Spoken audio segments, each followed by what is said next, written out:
Welcome back to the Not So Serious Show. My name is Jim Dexter.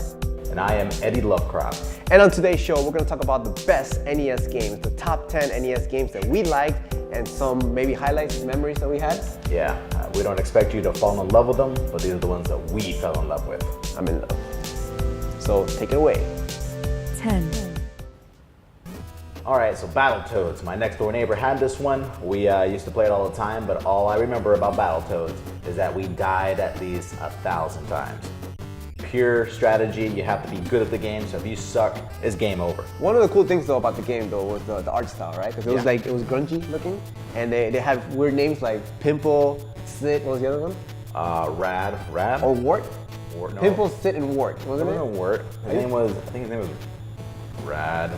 So when you would punch, your fist would get bigger, or when you would kick, you would kick with like a football kick? Big boot, yeah. It was very cartoony, and then it was the when you ran and you hit with your head would turn into a ramp. But music was good too. Yeah, it was funky. It was like, and it was a hard game though. Impossible. I got to the third stage as a kid. I think as an adult, I could probably get to the second stage.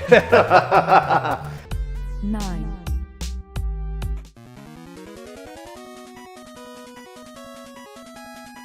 Fact 72, I think, was one of those games that were just lost in there. If you were referring to like a hidden gem like Little Jesus does. And what ends up happening is that this is a game like it's an RPG where you find elements. You go to a town. The town is being taken over by these monsters that are outside of the city, and you have to go ahead and fight them off. And the best way to fight them off is by upgrading your character, going to a church. You got to get the key. You got to eventually find some boots, get better swords. So if you like that type of game, Fact 72 is definitely one of those games that got lost in the pile. I think you should pick it up because there's so much potential in a game that kind of plays like Zelda, but it's not really a Zelda, it's its own entity. Never heard of it. 8. My neighbor Kyle, San Antonio, Texas. I traded him 2 sucky ass comic books. One of them being Spider-Man 2099. That one's good. What are you talking about? It was okay. And something else, but I ended up with, maybe I got ripped off, Double Dragon 2. Does it work? Oh, that's the funny news, okay? So anyways, Double Dragon is about these 2 dudes, 2 brothers, right? Billy and Jimmy. Hey, your name's Jim, right? Jimmy And they go Dexter. around cruising, and basically the girlfriend gets taken. And actually in part 2, the girlfriend gets murdered. I don't know if you remember that. Yeah, don't remember. So what better thing than the 2 guys to go out there and just kick their asses?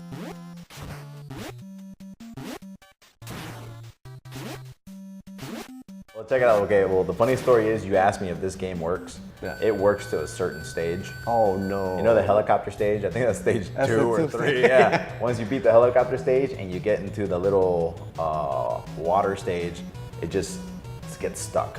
So after you're in the helicopter and you're pushing people out? Yeah, you pass that, it gets a little bit to the beginning of the 3rd level, and then it just gets stuck.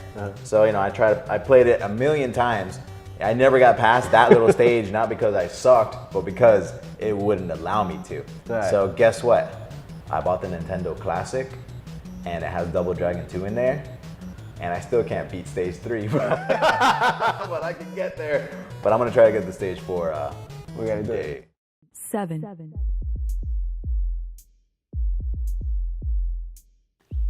Master Blaster, I think it's a great game because it has not only cool music, but it plays amazingly.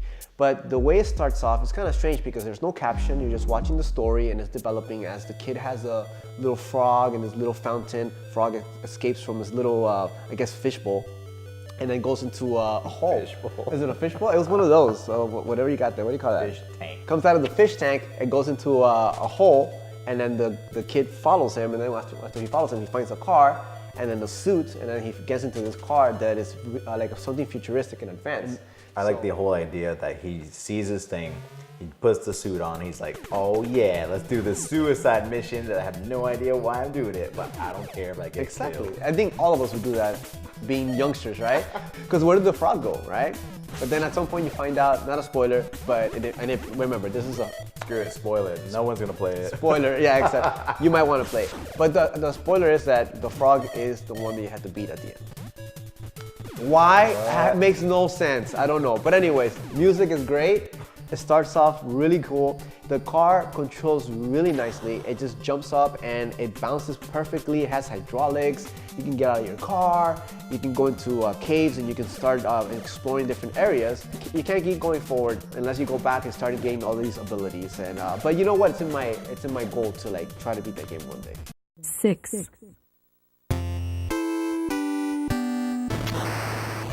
I like two-player games, okay? So this is another game, Contra, where you have two guys, two dudes with their shirts off, long hair, just blasting all these people. It's I guess it's it's like a Rambo. Probably was inspired by Rambo and Commando. And Commando, yeah. And the other thing is that basically the cool thing about it, it's not just killing humans, it's killing aliens. What's your favorite weapon? The spray. Everyone loves the spray. Everybody. Was it called the spray or was it called the spread? Good question. I Look it up. remember being a spray, but I thought it was a spread. I guess loser has to Take a shot.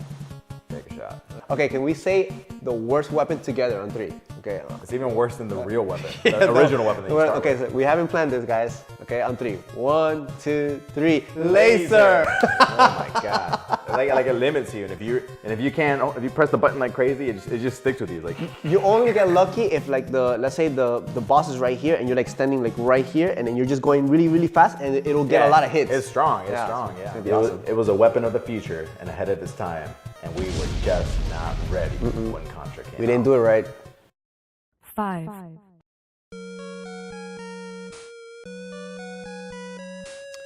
Oh, Mega Man 2. Memories. That's a fun one. It was a very fun one. Not only, okay, so just to clear it up with the American people, because you know, we're not American, we're Japanese over here. So, and, Arigato.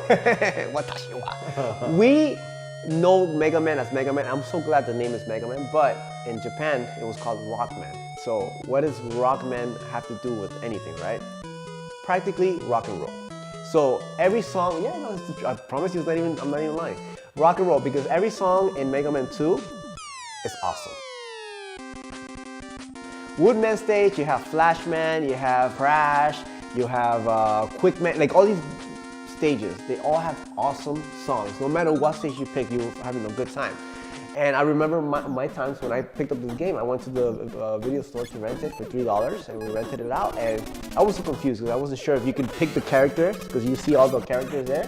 And I thought, oh, I want to be Quickman, and obviously you're not Quickman, you're the blue guy, which is Mega Man. Quickman. And then you're fighting Quickman, but I didn't understand that because I was But really young. if you beat Quickman, Then you become Quickman. I had a lot of friends come over and play the game with me. I'm like, dude, I can't be Crashman. Can you be Crashman? He said, yeah, I got Crashman. And then I will be Woodman. Obviously, everybody could be Woodman. That's a good plan. And then I would Never did that. Yeah, we used just switch around just because somebody was better at their skill. I never did it because I could beat them all by myself. 4,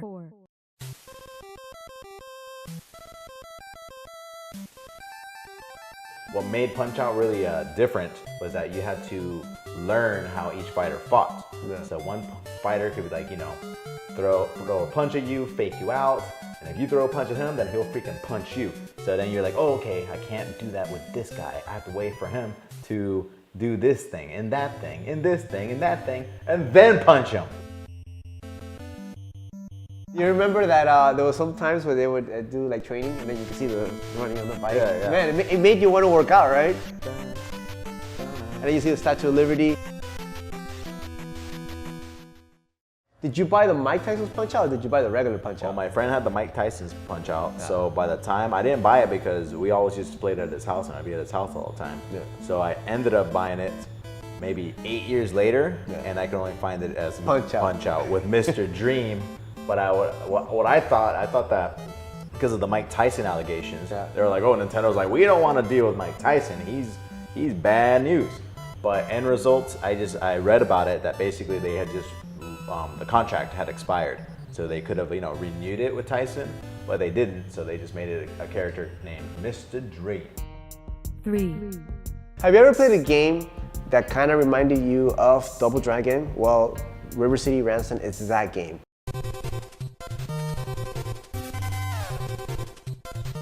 two characters. They're very stubby looking characters. They're all from different schools, and you have to go through like a side, particularly like a side scroller, and you go to different towns, and you gotta beat people up. And every time you beat somebody up, you get like a quarter, you get like a coin. And then you can go into like a shopping mall. I don't know if you remember the shopping mall. And then you go in there, and this is for me the fun part, going into the shopping center where you can eat food, and the food would bring up, and it had the RPG elements where it can bring up your attack, your defense, maybe your speed, the little different things that it would just increase. But then there was Pointless stuff to buy, right? well, no, you would think that, but it actually does get you stronger, and it also brings up your life, and then it just makes you stronger so that when you fight other people, you're capable to continue. Then you could buy the books. Remember the books? The books, there was the Dragon Punch, and then like the kids. Just for the new moves. Yeah, so you get the Dragon Punch, I think it was Dragon Punch or Dragon Fist, and then you can fist really quickly.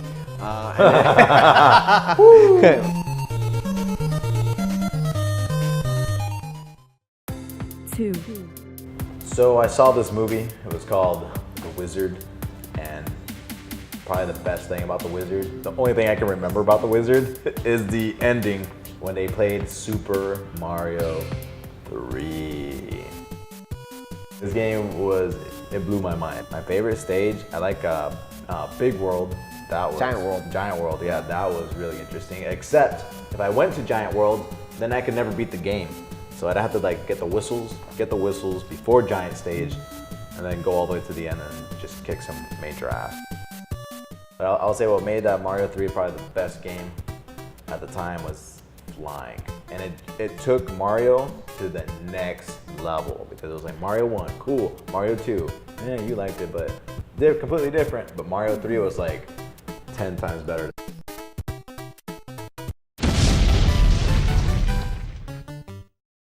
one, I remember when I was a little kid, I went to my grandmother's friend's house. They had a son, so then they had a Nintendo. Never seen that before. I was a Atari fan. And yeah, you know you like it. I had E.T., I swear to you I had E.T. And yeah, I thought it was decent because I've never seen anything else. You know, I had Pac-Man and the helicopter games.